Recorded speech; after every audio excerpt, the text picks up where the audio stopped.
கடைக்கோடி ஏழை தொண்டர்களுடைய கருத்துகள் முழுமையாக அந்நியார் அவர்களுடைய காதுகளில் செல்கின்றதா என்று கேட்டால் கண்டிப்பாக இல்லை என்று தான் சொல்ல வேண்டும். இவங்க தான் இந்த தமிழ்நாட்டை ஆள வேண்டும் என்று பட்டா போட்டு கொடுத்துருக்காங்களா? தமிழ்நாட்டுல ஒரு மாவட்ட செயலாளர் அவர்களுக்கு அறிவிப்பு கொடுக்காமல் நீங்கள் களத்திற்கு வருகை தர வேண்டும். இதை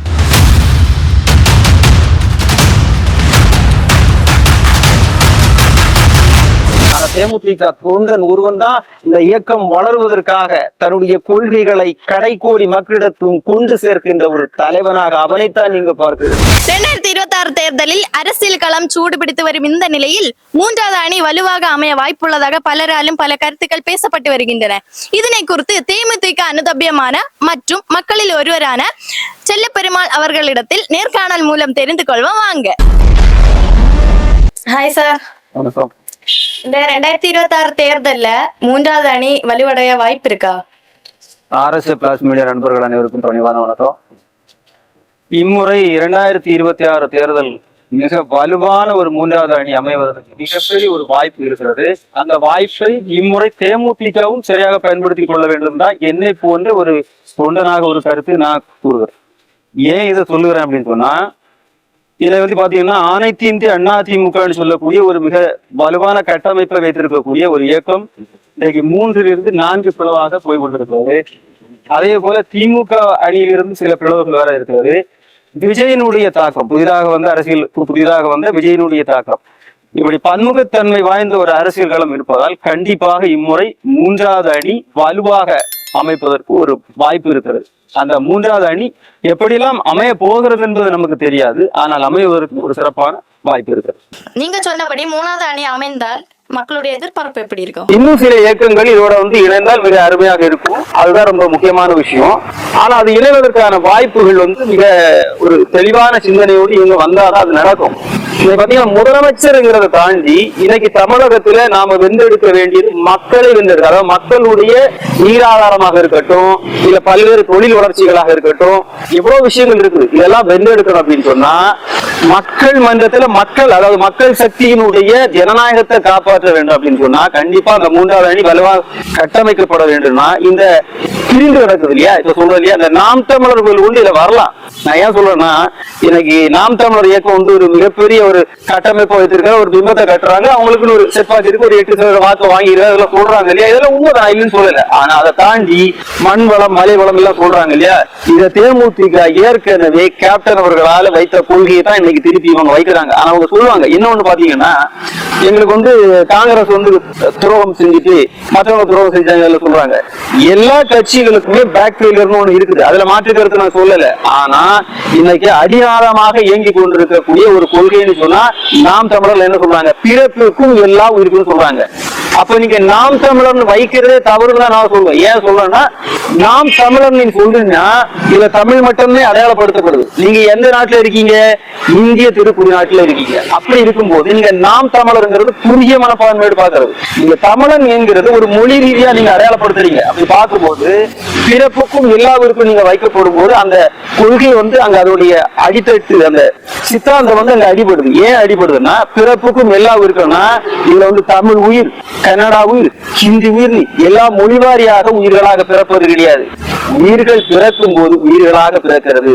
அந்த உயிர்களுக்கு வேற்றுமை கிடையாது, ஜாதி கிடையாது, மதம் கிடையாது, இனம் கிடையாது, வேதம் கிடையாது. இது எதுவுமே கிடையாத இந்த மக்களை மொழி என்ற அடிப்படையில் பிரித்தாள்வதை எப்படி எடுத்துக்கொள்ள முடியும்? அப்படின்னா அவருடைய சித்தாந்தம் அடிபடுது இல்லையா? அப்படி இருக்கும்போது மக்களுக்காக, இந்த உண்மையிலே மக்களுக்காகத்தான் சீமானவர்கள் இந்த இயக்கத்தை கொண்டு செல்கிறார்கள் என்று சொன்னால் எல்லாத்தையும் விட்டுருங்க. நடந்து இன்னைக்கு விஜய் அவர் கடுமையா பேசியிருக்காரு.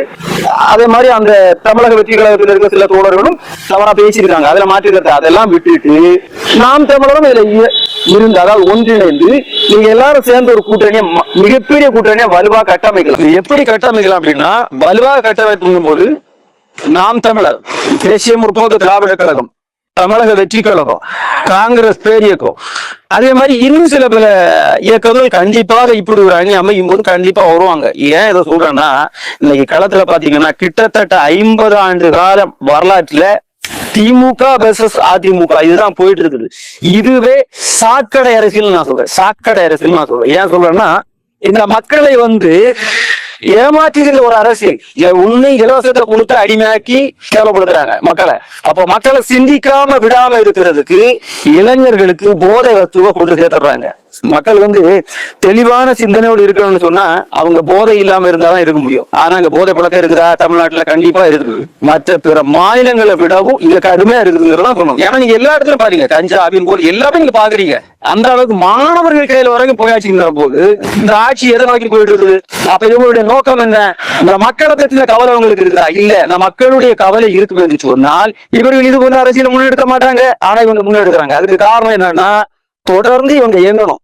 இவங்களுக்கு பதிலா இன்னைக்கு அதிமுக வந்தாலும் அதே தான் செய்ய போறாங்கிறது எந்தவித மாற்று கருத்து இல்லை. அவங்களும் அதே தான் செய்ய போறாங்க. அதனாலதான் சொல்றேன், இது ஒரு மிகப்பெரிய வாய்ப்பு. இந்த வாய்ப்பை மற்றவங்க பயன்படுத்திக்கணும். அது நாம் தமிழராக இருந்தாலும் சரிதான், தேமுதிக இருந்தாலும் சரிதான், விஜயாக இருந்தாலும் சரிதான், மற்ற சின்ன சின்ன இயக்கங்கள் இருக்கு இல்லையா, சின்ன சின்ன சிறு சிறு இயக்கங்கள் எல்லாமே ஒரு மிகப்பெரிய கூட்டணி அமைச்சு திமுகவுக்கும் அதிமுகவுக்கும் மிகப்பெரிய ஒரு சம்பளத்தி அடி கொடுக்கணும். அதாவது எதுக்குன்னா, நாம கொடுக்கிற அடி சொல்ல, மக்கள் கொடுக்க வேண்டிய அடி இது. ஏன் சொல்றேன்னா, இவங்க தான் இந்த தமிழ்நாட்டை ஆள வேண்டும் என்று பட்டா போட்டு கொடுத்துருக்காங்களா? தமிழ்நாட்டுல கிடையாதுல்ல. அப்ப ஏன் இவங்க அவ்வளவு பொக்கரித்து கொடுத்து பேசுறாங்க? நாங்க தான் இந்த மண்ணை நாங்க தான் பெரியார் மண்ணுன்னு சொல்றாங்க. ஐயா, பெரியார் குறித்து எனக்கு நிறைய கருத்தியல் ரீதியா சில வேறுபாடுகள் கூட நிறைய பேருக்கு இருக்கலாம். நான் சொல்றேன், பெரியார் நல்லது சொல்லும் போது அந்த நல்லதை நீங்க எடுத்து சொல்லல, எந்த இடத்துலயும் எடுத்துக்கொண்டு போகல. ஆனா அதுக்கு எதிராக நீங்க நடந்துட்டு இருக்கீங்க. பெரியார் சொன்ன எல்லாத்தையும் நீங்க இப்போ சமூக நீதி பேசுறாங்க இல்லையா? இந்த சமூக நீதிக்கும் திமுகவுக்கும் என்ன சம்பந்தம் இருக்குது? எந்த சம்பந்தமும் கிடையாது. ஏன் சொல்றேன்னா, இன்னைக்கு திமுக கழகத்துல பாத்தீங்கன்னா, தாழ்த்தப்பட்டவர், ஒடுக்கப்பட்டவர், பிற்படுத்தப்பட்டவர், சிறுபான்மையினர் இப்படி பிரிக்கிறாங்க இல்லையா? இப்படி பிரிக்கிறதுக்கு பேர் என்னது? இதுக்கு பேர் தான் சமூக நீதியா? ஒரு சமூகம் என்பது என்னது? அனைத்து மக்களும், அனைத்து, அது ஜாதியாக இருக்கட்டும், மதமாக இருக்கட்டும், இனமாக, எல்லாத்தையும் சேர்த்து நீங்க எல்லாமே இதுக்குள்ள வந்துடும்.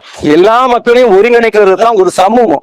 அப்படிப்பட்ட ஒரு சமூகத்தை காக்கக்கூடிய நீதி தான் சமூக நீதி. அனைவருக்குமான நீதி தான் பெற்று தருவதுதான் சமூக நீதி. அப்போ அனைவருக்குமான நீதி அப்படி இருக்குன்னா இவங்க எப்படி நடந்துக்கணும்?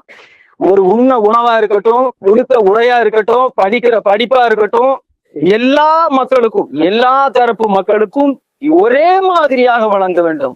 அதுதான் சமூக நீதி. கொடுப்பாங்களா இவங்க சமூக நீதி? அப்ப இவங்களுடைய சமூக நீதி எங்க போயிருக்குது?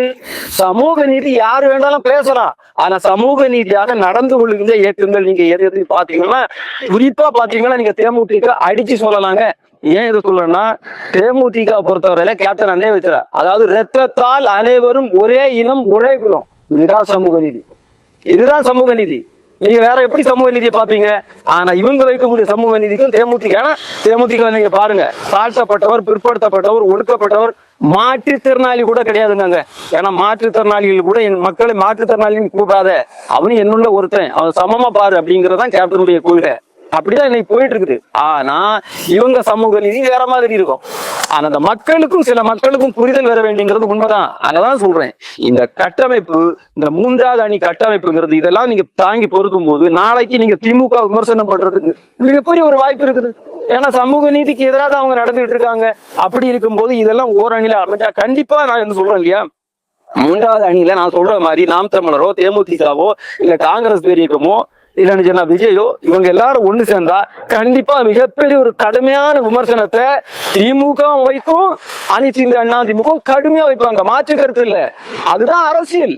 இந்த எதிர்கொள்ளக்கூடிய பானத்தை சரியா நம்ம கையாண்டோம்னு சொன்னா கண்டிப்பாக மிகப்பெரிய ஒரு வலுவான கூட்டணி அமைவது மட்டுமல்லாம தமிழகத்துல மிகப்பெரிய ஒரு வெற்றி வாய்ப்பு உருவாக்கும். அதுல மாற்று கருத்தே இல்ல. அதாவது நீங்க எல்லாம் சொல்றீங்க இல்லையா, நிறைய பேர் சொல்றாங்க இல்லையா, திமுக கட்டமைப்பு இருக்குது, அதிமுக கட்டமைப்பு. இங்க கட்டமைப்புங்கிறது ஒரு பொருட்டே கிடையாது. கட்டமைப்பு உருவாக்கியது யாரு? அந்த ஏழை தொண்டர்கள் தான் அந்த கட்டமைப்பை உருவாக்கி வச்சிருக்கிறான். அப்ப அந்த கட்டமைப்பை உடைத்து எறிகிறது யாரு? அந்த கட்டமைப்பை உடைத்து எறியது இதே தொண்டன் தான். அது திமுக தொண்டன், அதிமுக தொண்டன், தேமுதிக தொண்டன் கிடையாது. தொண்டன் வரும்போது தொண்டன் தான். அவன் அடித்தட்டு மக்கள்ல இருந்துதான் அதை பாக்குறான். அடித்தட்டு மக்கள்ல இருந்துதான் அந்த தொண்டன் உருவாக்குறான். அப்படி பார்க்கும்போது கண்டிப்பா மிகப்பெரிய ஒரு வாய்ப்பு இந்த தேர்தல்ல, அதாவது இந்த அதிமுக திமுகன்னு சொல்லக்கூடிய இந்த கேவலமான ஒரு அரசியலுக்கு முற்றுப்புள்ளி வைக்கிறதுக்கு ஒரு மிகப்பெரிய ஒரு வாய்ப்பு இருக்குன்னு நாங்க. திமுகவுடன் தேமுதிக கூட்டணி வைத்திருப்பதாக பலராலும் பேசப்படுகிறது. இது குறித்து ஒரு தொண்டனாக உங்களுடைய கருத்து என்ன? அதாவது திமுக என்கிறது கேப்டன் காலத்திலே திமுக என்றாலே தில்லுமுள்ளு தான் சொல்லுவார். தில்லுமுள்ளு கட்சி அப்படின்னு சொல்லுவாங்க. ஆனா தேமுதிக என்பது மக்களுக்கு தேவையான ஒரு கட்சி. நீங்க இப்ப கொள்கை ரீதியா பாப்பீங்க இல்லையா, திமுக திராவிட முன்னேற்ற கழகம். திராவிட முன்னேற்ற கழகம் அதுக்கு அர்த்தம் வேற. தேசிய முற்போக்கு திராவிட கழகம். தேசிய அளவிலே முற்போக்கு சிந்தனையை கொண்டு செல்வது தேசிய முற்போக்கு திராவிட கழகத்தினுடைய சாராம்சம். முற்போக்கு சிந்தனை என்னது? சாமியின் பேரை சொல்லி ஏமாத்துறது, போய் சொல்றது, திருடுறது, அந்த மாதிரிலாம் பண்றாங்க இல்லையா? அதே மாதிரிதான் நிறைய விஷயங்கள் இருக்கு. அதுக்குள்ள நீங்க சாதி ரீதியா கொண்டு போறது நிறைய விஷயங்களை சொல்லலாம். முற்போக்கு சிந்தனை முன்னெடுத்து செல்வது இன்னைக்கு முதன்மையா இருக்கக்கூடிய தேமுதிக தான். அப்படி நீங்க பார்க்கும்போது இன்னைக்கு வந்து திமுகவோட நம்ம ஏன் சொல்லக்கூடாது, செல்லக்கூடாதுங்கிறதுக்கு ஏற்கனவே கேப்டன் பல முறை செஞ்சுட்டாங்க. இனி வந்து அந்நியார் அவர்கள் திமுகவுடன் சென்றால் என்ன நடக்குங்கிறத நான் சொல்லிடுறேன். இன்னைக்கு பல்வேறு மாவட்ட செயலாளர்கள் திமுகவோடு செல்லலாம் என்று ஒரு கருத்தில் ரீதியாக வைத்துக் கொள்ளலாம், மாற்று கருத்து இல்லை. ஆனா தொண்டர்களுடைய கருத்தில் இருந்து நீங்க பார்க்கும்போது திமுக வந்து தேமுதிக பல நேரங்கள்ல பல அவமானப்படுத்தி இருக்காங்க. குறிப்பா கேப்டன் இருந்தது வரை திமுகவுடன் தேமுதிக கூட்டணி சென்றதே கிடையாது. அது 2016 அது கூட்டணி வருவதாக பழம் நல்கி பாலில் விழுந்ததாக எல்லாம் சொல்லுவாங்க இல்லையா? அதெல்லாம் வந்ததுதான், இல்லைன்னு சொல்லல. அதாவது ஒரு கட்சியில் இருந்தா கண்டிப்பா வந்து தேர்தல் நேரத்துல கூட்டணி பேசுவதாக செய்திகள் பரப்பப்பட்டுதான் ஆகும். அது இறுதி முடிவு எட்டப்படும் வரை நம்ம எதையும் சொல்லக்கூடாது. ஆனா இன்னைக்கு இருக்கக்கூடிய மக்களுக்கு அதுல விழிப்புணர்வு இல்லை. ஏன்னா தேமுதிக அங்க போயிருமோ இங்க போயிருமோ அப்படிங்கிற ஒரு எண்ணத்துல இருக்காங்க. அது தவறு. இறுதி முடிவு அறிவிக்க வேண்டியது யாரு? திருமதி பிரேமலதா விஜயகாந்த் அவர்கள் தான், மாற்று கருத்து இல்லை. ஆனா திமுகவோடு சென்றால் என்னவாக நான் சொல்றேன். அனைத்து இந்திய அண்ணா திமுகவோடு 2011 நாம வைத்த கூட்டணியின் சார்பாக அந்த கூட்டணிக்கு நமக்கு நேர்ந்தது என்ன? நம்முடைய தேமுதிக எம்எல்ஏக்கள் பல பேரை அவங்க கொண்டு சட்டமன்ற உறுப்பினர்களை கொண்டு சென்றதுதான் பாக்கி. அது நமக்கு என்ன லாபம் இருந்துச்சு?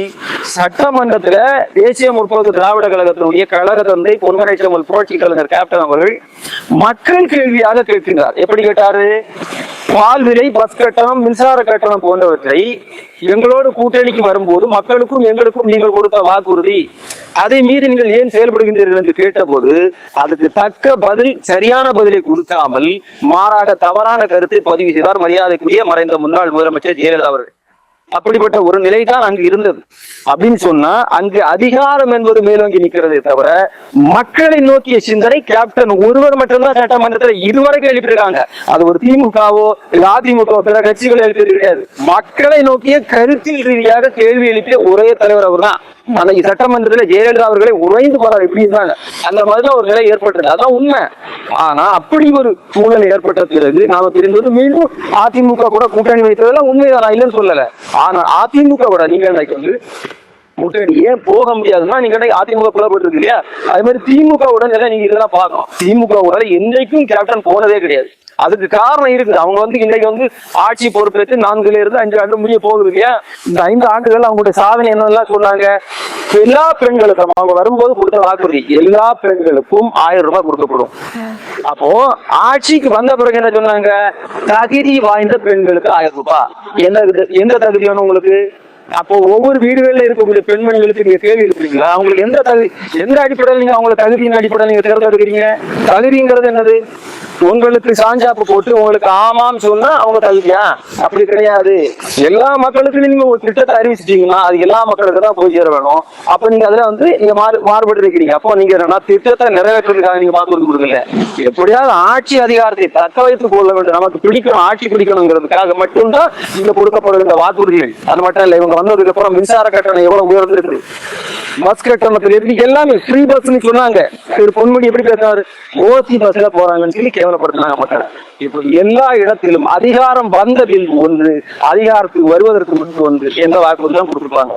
அது மட்டும் இல்ல, முல்லை பெரியார் பிரச்சனை எடுத்துக்கோங்க, காவிரி பிரச்சனை எடுத்துருக்கீங்க, எதுக்காவது மீனவர் பிரச்சனைகளை எடுத்துருக்கீங்க, எதுக்காவது தீர்வு இருக்காங்களா?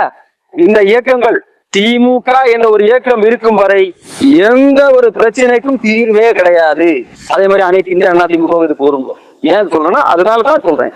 இப்போ வந்து அது மட்டும் இல்ல, தேமுதிகவின் தலைவர் கேப்டன் மீது கடுமையான விமர்சனங்களை வைத்தது திமுக தான்.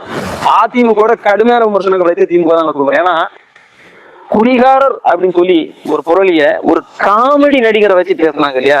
அந்த வலி ரணமாக இன்னைக்கும் தேமுதிக தொண்டர்கள் மத்தியில இருக்குது. இதுதான் உண்மை. அதை வந்து யாரும் மறைக்க முடியாது.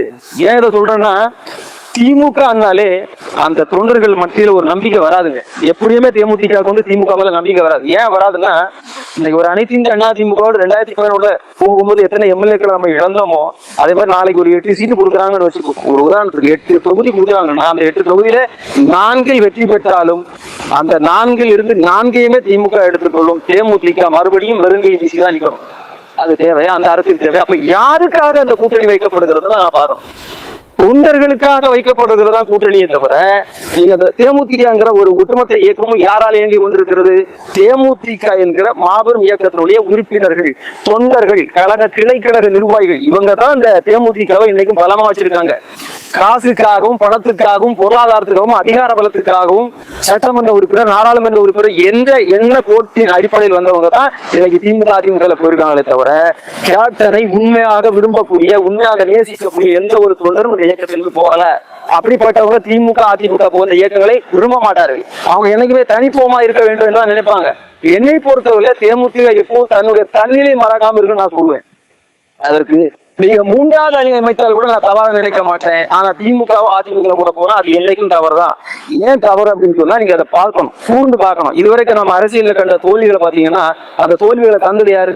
ஒரு புறம் மக்களாக இருந்தாலும், இன்னொரு புறம் மீடியாவா இருந்தாலும், இன்னொரு புறம் யாரு பாத்தீங்கன்னா இந்த திமுக அதிமுக நமக்கு தோல்வி தந்திருக்காங்க. ஏன்னா தேமுதிக வளர்ச்சியை 2011 அவங்க பார்த்துட்டாங்க. தேமுதிக எப்படிப்பட்ட அப்ரோச் சட்டமன்றத்தில் எடுப்பாங்க, மக்களுக்கு எதிராக கேள்வி எழுப்புவாங்க பார்த்துட்டாங்க. அப்படின்னா தேமுதிக வளர விட்டா யாருக்கு நல்லது இல்ல? திமுகவும் நல்லது இல்ல, அதிமுக நல்லது இல்ல. அப்ப அவங்க வளர விடுவாங்களா? விட மாட்டாங்க. அப்படிப்பட்ட ஒரு இயக்கத்தோட போய் கூட்டணி வைத்தா எந்த தேமுதிக தொண்டரும் தன்னுடைய வாக்குகளை முழுமையாக செலுத்த மாட்டான். இது அந்நியார் அவர்களுக்கு முழுமையாக தெரிய வேண்டும் என்பதற்காகத்தான் நான் இதை அங்கு சொல்றேன். கள நிலவரம் என்ன என்பதை அந்நியார் அவர்கள் முழுமையாக ஆராய வேண்டும் என்று தான் இது மூலமா சொல்லுறேன். அந்நியார் மீது விமர்சனங்கள் நான் வைக்கவில்லை. ஏன் சொல்றேன்னா, மாவட்ட செயலாளர்கள் தான் அவர்களுடைய கருத்து கேட்டுத்தான் நான் முடிவு எடுக்கிறேன் என்று அன்னைக்கு அந்நியார் அவர்கள் பேட்டி அளித்ததை நான் பார்த்தேன். ஆனால் நான் இதிலிருந்து கொஞ்சம் மாறுபட்டு சொல்லுகிறேன். ஏற சொல்றேன்னா, மாவட்ட செயலாளர்கள் தான் அந்த மாவட்ட தலைமை தாங்குகின்றவர்கள், எந்தவித மாற்று கருத்தும் இல்லை. ஆனால் அந்த மாவட்டத்திலே அங்கிருக்கக்கூடிய ஏழை தொண்டர்களுடைய நிலை என்ன, அவர்கள் எது போன்ற அரசியலை முன்னெடுக்க வேண்டும் என்று தேமுதிக எப்படி முன்னெடுக்க வேண்டும் என்று அவர்கள் நினைக்கிறார்கள் என்ற அந்த எண்ண கோட்பாட்டின் அடிப்படையில் இருந்துதான் திருமதி பிரேமலதா விஜயகாந்த் எங்களுடைய அந்நியார் அவர்கள் பார்க்க வேண்டும். இப்படிப்பட்ட ஒரு நோக்கில் பார்த்தாதான் தேமுதிகவோட வளர்ச்சியை இவங்க வாங்க முடியும். தொண்டர்களிடத்தில் இருந்துதான் நீங்க பார்க்க வேண்டும். அதாவது தொண்டர்களை ஒருங்கிணைக்கின்றவர்கள் யார்? மாவட்ட தலைவர்கள். இந்த மாவட்ட தலைவர்கள் தொண்டர்களிடத்திலே முழுமையாக சென்று இந்த அரசியலை பயன்படுத்தி இருக்கின்றார்களா எந்த எண்ண கோட்பாட்டோடு நீங்க பார்க்க வேண்டும்.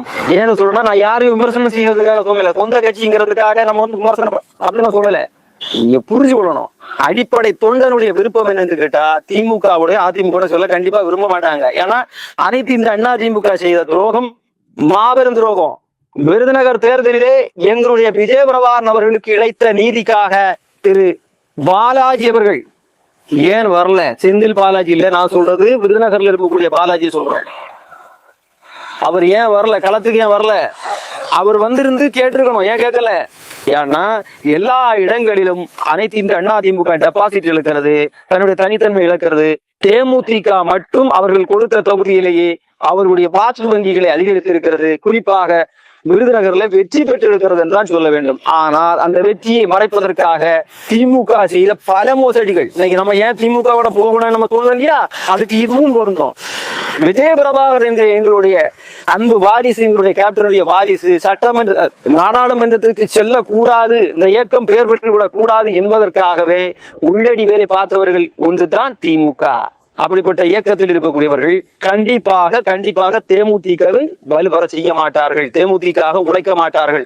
ஒருவேளை உழைத்து வெற்றி பெற செய்தாலும் அந்த சட்டமன்ற உறுப்பினர்களையோ அல்லது நாடாளுமன்ற உறுப்பினர்களோ அவர்களோடு வைத்துக் கொள்வார்கள். அதற்கான அரசியல் பணப்புழக்கங்கள் தான் இங்கு நடைபெறுமே தவிர, அதாவது நம்ம எதுக்காக வந்தோம் அப்படிங்கிறத நம்ம மறந்துட கூடாது. ஏன் இதை சொல்றேன்னா, தேமுதிகங்கிற ஒரு மாபெரும் இயக்கம் ஊழலை எதிர்த்து வந்த இயக்கம். அப்படிப்பட்ட ஒரு இயக்கம் ஊழலுக்காக அடிபணிஞ்சு போயிடக்கூடாது இல்லையா? கண்டிப்பாக திமுக ஒரு ஊழல் கட்சி தான்ங்கிறது நீங்க நிலைநாட்டப்பட்ட ஒன்று தானே. நீங்க 2G ஸ்பெக்ட்ரத்துல இருந்து இன்றைக்கு வரைக்கும் திமுகவை பேசாதவங்களே கிடையாது. எந்த இடத்துல ஊழல் இல்லைன்னு நம்ம சொல்ல முடியுமா? 10 ரூபா செந்தில் பாலாஜின்னு இப்ப சொல்றாங்களே, ஏன் சொல்றாங்க? அதை பார்க்கணும். ஒவ்வொரு துறை ரீதியாக நான் சொல்றேன், உண்மையிலே திமுகவுக்கு இந்த நாட்டின் மீது அக்கறை இருக்குன்னு சொன்னா எனக்கு நாட்டுல இருக்கக்கூடிய 38 to 39 துறை இருக்குது. இந்த துறை ரீதியாக என்னென்ன இவங்க செய்து நிலைநாட்டி இருக்கிறார்கள் என்பதை வெள்ளை அறிக்கையாக விடுவதற்கு இவங்க தயாரா இருக்காங்களா? தயாரா இருக்க மாட்டாங்க. ஏன் சொல்றேன்னா, இவங்களுக்கு மக்கள் நலம் தேவை கிடையாது. அவரவர்களுடைய இயக்கத்தை தனிமையோடு இருக்கணும். அதாவது அவங்க ஒரு கட்டமைப்பை வச்சிருக்காங்க. அந்த கட்டமைப்புல இருக்கக்கூடிய இவங்களுக்கு சொல்படியாக கேட்டுக்கொண்டிருக்கிற ஒரு கூட்டம் மட்டுமே வளர்ச்சி பெறணும்னு நினைக்கிறாங்களே தவிர ஏழைகள் வளர்வதில் எங்களுக்கு வாய்ப்பு இல்லை. சேலத்து நடராஜன், தம்பி நடராஜன் அவர்கள் இன்னைக்கு டீம்ல செலக்ட் ஆகி பல்வேறு சாதனைகளை கூட செஞ்சாங்க. ஆனா அதுக்கப்புறம் அவர் வரவே இல்லை. கேட்டா இன்ஜூரின்னு சொல்லுவாங்க. இந்த மாதிரி நிறைய விஷயங்கள் இருக்கு. அத தமிழ்நாடு எல்லா இடங்களிலும் ஒவ்வொரு துறை ரீதியாக புறக்கணித்து கொண்டிருக்கிறது. அதுக்கு காரணம் யாரு? இந்த திமுக தான். வெளியில பேசுறது உள்ள செய்யறது தான் பண்ணுவாங்க. அதனாலதான் சொல்றேன், எனக்கு தெரிந்து இது ஒரு நிலை. திமுகவோடு தேமுதிக கூட்டணிக்கு சென்றால் கண்டிப்பாக தொண்டர்களால் ஏற்றுக்கொள்ளப்பட மாட்டாது. அதனுடைய செட்பேக், அதனுடைய விளைவுகளை அந்நியார் அவர்கள் அதன் பிறகுதான் பரிசீலனை செய்ய வேண்டிய சூழ்நிலை வரும். ஏன்னா கள நிலவரம் இதுதான். நீங்க 3வது அணிக்கு கூட போகலாம், இல்ல தனித்து கூட நிக்கலாம். ஆனால் திமுகவோட கூட்டணிக்கு சென்றால் தேமுதிகவுடைய வருங்காலம் கண்டிப்பாக சிதறி போகும் என்பதில் எந்தவித மாற்று கருத்தும் இல்லை. தேமுதிக தொண்டர்களுடைய கருத்து அனைத்தும் அந்நியாருடைய காதற்கு செல்கிறதா என்று நீங்கள் உணர்கிறீர்களா? அருமையான ஒரு கேள்வி கேட்டிருக்கீங்க. அதுக்கு என்னுடைய நன்றியை தெரிவிச்சுக்கிறேன். அதாவது தேசிய முற்போக்கு திராவிட கழகத்தினுடைய கடைக்கோடி ஏழை தொண்டர்களுடைய கருத்துகள் முழுமையாக அந்நியார் அவர்களுடைய காதுகளில் செல்கின்றதா என்று கேட்டால் கண்டிப்பாக இல்லை என்று தான் சொல்ல வேண்டும். அப்படி கேட்டு இருந்தால் இன்னைக்கு தொண்டர்களுடைய நிலை மாறி இருக்கும். ஏன் சொல்றேன்னா, ஒரு மாவட்ட கழக செயலாளர்களுடைய கருத்தியல் ரீதியாகத்தான் அவர்கள் பார்க்கின்றார்களே தவிர தொண்டர்களுடைய கருத்துக்களை நீங்கள் கேட்க வேண்டும் என்று சொன்னால் களத்திலே தொண்டர்களுடைய களத்தை கேட்பதற்கு ஒரு மாவட்ட செயலாளர் அவர்களுக்கு அறிவிப்பு கொடுக்காமல் நீங்கள் களத்திற்கு வருகை தர வேண்டும். இதை நான் சொல்லவில்லை, முன்னாள் நம்முடைய கேப்டன் அவர்கள் வந்த அந்த அரசியலை சொல்லுவார். திடீரென்று ஒரு மாவட்டத்திற்கு வருகை தருவார். வருகை தந்து அங்கு திடீரென்று மாவட்ட செயலாளர் அவர்களை அழைத்து, ஒன்றிய செயலாளர்கள் மற்ற பொதுச் செயலாளர்கள் எல்லாம் அழைத்து அனைத்து தொண்டர்களை நான் சந்திக்க வேண்டும் என்று அழைப்பு விடுவார். அந்த கூட்டத்தில் கருத்துகள் கேட்கப்படும். அப்பொழுதுதான் அங்க ஏழை தொண்டர்களுடைய நிலை, கிளைக்கழக நிர்வாகிகள், ஊராட்சி நிர்வாகிகளுடைய கருத்துகள் கேட்கப்படும். ஆனால் இங்க எல்லாம் மூடி மறைத்து தான் மேலே போகின்றதாக நான் கருதுகிறேன். இது தவறு இல்லை. ஏன் இதை சொல்றேன்னா, தேமுதிக தொண்டர்களுடைய கருத்துகள் என்பது தேமுதிகவுடைய வளர்ச்சியை நோக்கி தான் இருக்கும். மாவட்ட தலைவர்களுடைய எண்ணங்கள், செயல்பாடுகள் என்பது அவர்களுடைய கருத்தியல் ரீதியாக வேறதான் இருக்கும். ஆனா தேமுதிக தொண்டன் ஒருவன் தான் இந்த இயக்கம் வளருவதற்காக தன்னுடைய கொள்கைகளை கடைக்கோடி மக்களிடத்தும் கொண்டு சேர்க்கின்ற ஒரு தலைவனாக அவனைத்தான் நீங்க பார்க்கிறீர்கள். மக்களிடத்தில் இருந்து புரிதல்களை வாங்க வேண்டும் என்று சொன்னால் அவர்களால் தான் முடியுமே தவிர மாவட்ட தலைவர்களால் அல்ல. மாவட்ட தலைவர்கள் என்பது நீங்கள் இந்த மாவட்டத்திற்கு கொடுக்கப்பட்ட ஒரு பிரதிநிதி, ஒரு தலைவன், அவ்வளவுதான். அதை தவிர நீங்க தொண்டன் தான் இந்த இயக்கத்தை தலைமை தாக்கி சென்று கொண்டிருக்கிறான்னு சொல்லணும். தலைமைனா நான் சொல்லுகின்ற கருத்து தலைமைனா நீங்க தலைமை கழகம் நான் சொல்லல, இங்க சொல்றேன். ஒரு ஊராட்சிகள தலைமை தாங்கிறது யாரு? அந்த ஊராட்சி கழக நிர்வாகி. அந்த ஊராட்சி கீழே ஒரு கிளை செயலாளர் யாரு? அந்த கிளை தலைமை தாங்க கூடியது யாரு? கிளைக்கழக நிர்வாகி. அப்ப அந்த அடித்தட்டு பாமர மக்களை சந்தித்து கொண்டிருக்கிறது யாரு? தேமுதிக தொண்டன் தான், கிளைக்கழக நிர்வாகி தான். அவனிடத்தில் இருந்துதான் நீங்க கருத்துக்களை கேட்க வேண்டுமே தவிர மாவட்ட தலைவர்களிடத்தில் இருந்து அல்ல. அப்பதான் நீங்க உண்மையான நிலவரம், கட்சியினுடைய உண்மை நிலவரம் என்னவென்று அந்நியார் அவர்களுக்கு புரிதல் ஏற்படும். அது அனைத்தும் அந்நியார் அவர்களுக்கு காதுகளுக்கு செல்லவில்லை என்றுதான் நான் சொல்றேன். ஏன்னா தேமுதிக தொண்டர்கள் மிகவும் பின்தங்கிய நிலையில் இருந்து கொண்டிருக்கிறார்கள். அதனால்தான் அந்நியார் அவரை நாம் குறை கூற முடியாது. ஏன் சொல்லணும்னா, கொஞ்சம் பொருளாதாரத்தில் இணையாக இருக்கின்றவர்களே மாவட்ட தலைவராக அவர்கள் அறிவிக்கிறதுக்கு காரணம் என்னன்னா, தொண்டர்கள் பின்னணியில் இருக்கின்றார்கள். ஆனால் இந்த பொருளாதாரத்தில் உயர்ந்த நிலையில் இருக்கின்ற மாவட்ட தலைவர்கள் தனக்கு கீழ் இயங்குகின்ற ஒன்றிய, நகர, பேரூர் கழக, பகுதி கழக, வார்டு கழக, வட்டக்கழக, பகுதி கழக, ஊராட்சி கழக, கிளைக்கழகங்களுடைய நிர்வாகிகளை, தொண்டர்களை அரவணைத்து செல்கின்றார்களா என்ற அடிப்படையில் தான் இந்த அந்நியார் அவர்களுடைய சரிபார்ப்பு இருக்கிறது. அவங்களுடைய நிலைப்பாடு என்ன, அவங்க என்ன மாதிரி நிலை இருக்கிறாங்க, இந்த மாவட்ட தலைவர்களை பற்றி அவங்களுடைய எண்ணம் என்ற கருத்தை நீங்க மாவட்ட செயலர் கேட்ட சொல்லுவாங்களா? சொல்ல மாட்டாங்க. ஒரு கிளைக்கழக நிர்வாகியோ ஊராட்சி நிர்வாகியோ மாவட்ட தலைவரை குறித்து கேள்வி என்ன மாதிரி வச்சிருக்காங்கிறத நீங்க இங்க வந்தாதான் தெரியுமே தவிர மாவட்ட தலைவரை கேட்டா அவங்க என்ன சொல்லுவாங்க? ஆமா, எங்களுடைய கிளையில் எல்லாரும் நல்லா இருக்காங்க, அந்த கட்சி நல்லா இருக்குன்னு சொல்லுவாங்க. அதாவது முழு பூசணிக்காயை சோத்தில் வைத்து மறைப்பேன்னு சொல்லுவாங்க இல்லையா? இதைதான் பண்ணுவாங்க. இது எல்லா கட்சிகளிலும் நடக்கிற ஒன்றுதான். அதுவும் தேசிய முற்போக்கு திராவிட கழகத்துல ஒரு சில இடங்களில் நடப்பதாக நானே அதை கண்கூடாக பார்த்ததும் செய்திருக்கிறேன். அது நடந்துகிட்டு இருக்கிறதா செய்திகளும் என்னுடைய காதுகளை வந்துட்டு இருக்கு. இதுதான் உண்மை. அப்படி இருக்கும்போது அந்நியாரவருடைய காதுகளுக்கு தொடர்புடைய கருத்துக்கள் வந்து பிரதிபலித்து இருக்கிறது எப்படி நம்ம சொல்ல முடியும்? பிரதிபலிக்கவே இல்லை. அதுதான் உண்மை. தொண்டருடைய கருத்துக்கு முழுமையாக அந்நியாரவர்கள் அந்த கருத்துக்களை உள்வாங்கி இருந்தால் இன்றைக்கு அரசியல் நிலைப்பாடு என்பது களத்துல வேறு மாதிரியாக போயிருக்கும் என்பதுதான் உண்மை. ரொம்ப நன்றி சார். இவ்வளவு நேரம் இந்த நேர்காணலுக்கு எங்க கூட பயணம் செய்ததுக்கு ரொம்ப நன்றி. இந்த வீடியோ உங்களுக்கு பிடிச்சிருந்தா லைக் பண்ணுங்க, ஷேர் பண்ணுங்க, சப்ஸ்கிரைப் பண்ணுங்க அண்ட் மறக்காம பெல் ஐகானை கிளிக் பண்ணிட்டு ஆல் கொடுத்து வைங்க. அப்பதான் நாங்க போடக்கூடிய வீடியோஸ் எல்லாமே உங்களுக்கு நோட்டிபிகேஷன்ல வரும். மீண்டும் இன்னொரு வீடியோவில் சந்திக்க வரை டாடா பை பாய்.